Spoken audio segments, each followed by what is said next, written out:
हर हर महादेव दोस्तों। 16 महादानों में पहला दान तुला दान है। तुला दान अत्यंत पौराणिक काल से प्रसिद्ध है। सबसे पहले भगवान श्री कृष्ण ने तुला दान किया था। ये दान कोई सामान्य दान नहीं है, सर्वश्रेष्ठ दान है। इस वीडियो में आपको तुला दान के महत्व के बारे में हम बताएंगे। हेलो दोस्तों, मेरे चैनल में आपका स्वागत है। मेरा वीडियो पसंद आया तो वीडियो को लाइक कीजिए, सब्सक्राइब कीजिए। नमस्कार।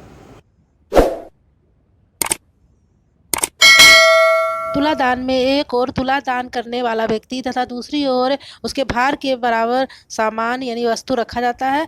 उसके बाद सारे सामानों को ब्राह्मणों को दान दे दिया जाता है। तुला दान करने के बाद दानदाता को तुला से उतरकर तुरंत सारे सामान को ब्राह्मणों को दान दे देना चाहिए। उस दान को घर पर कभी नहीं रखना चाहिए। तुला दान में सर्वप्रथम इंद्र आदि 8 लोकपालों का पूजन होता है। तुला दान करने से पहले अंजलि में फूल अक्षत लेके तुला की पूजा की जाती है। उसके बाद तुला दान करने वाले 3 बार तुला की परिक्रमा करते हैं। इस प्रकार से मंत्रों का उच्चारण किया जाता है। नमस्ते सर्वभूतानां साक्षी भूते सनातनी पितामहेन देवी त्वं निर्मिता परमेष्ठिना त्वया घृतं जगत सर्वं सहस्त्रवार जंगमम। हे तुले, तुम पितामह ब्रह्मा जी द्वारा निर्मित हुई हो। तुम्हारे एक पड़ने पर सब सत्य है और दूसरे पर सब असत्य है। धर्माता पापियों के बीच तुम्हारी स्थापना हुई है। मुझे तोलती हुई इस संसार से मेरा उद्धार करो। इस तरह से आप तुला से प्रार्थना कीजिए।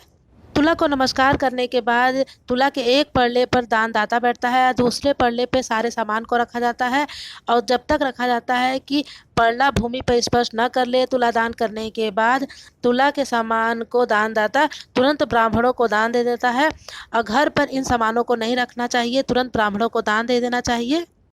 प्राचीन काल में तुला दान में अपने वजन के बराबर स्वर्ण दान किया जाता है, लेकिन कलयुग में अन्न दान को महादान माना जाता है। इसलिए कलयुग में सप्त दान यानी 7 तरह के दान करने का विधान है। रोगों की शांति के लिए, महामृत्युंजय को प्रसन्न करने के लिए लोहे का दान भी किया जाता है। विभिन्न कामनाओं की पूर्ति के लिए विभिन्न प्रकार के दान किए जाते हैं, जैसे चांदी, सोना, लोहा, अन्न, साग सब्जी, गुड़, चीनी, नमक, घी, वस्त्र, रजाई, कंबल। यथाशक्ति अपने वजन के हिसाब से आप बराबर तुला दान कर सकते हैं। तुला दान का जीवन में बहुत ही महत्वपूर्ण स्थान है। तुला दान करने से ब्रह्म हत्या, गौ हत्या सभी पापों से मुक्त होकर व्यक्ति परम पवित्र हो जाता है। आदि व्याधि, ग्रह पीड़ा, दरिद्रता के निवारण के लिए तुला दान किया जाता है। तुला दान करने से मनुष्य को अपार मानसिक शांति मिलती है।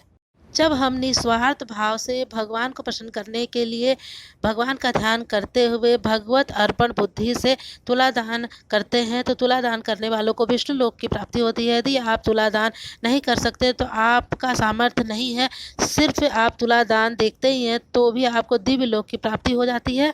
किसी कामना को लेकर तुला दान किया जाता है तो वह तुला दान आपकी मनोकामनाओं की पूर्ति में सहायक होता है।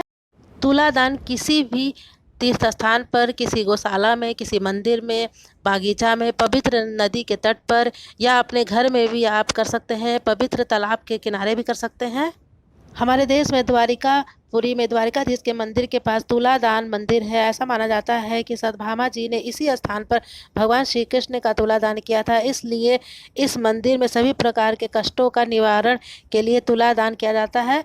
मेरा वीडियो कैसा लगा कमेंट जरूर करिए। हर हर महादेव। नमस्कार। अब मिलेंगे अगले वीडियो में।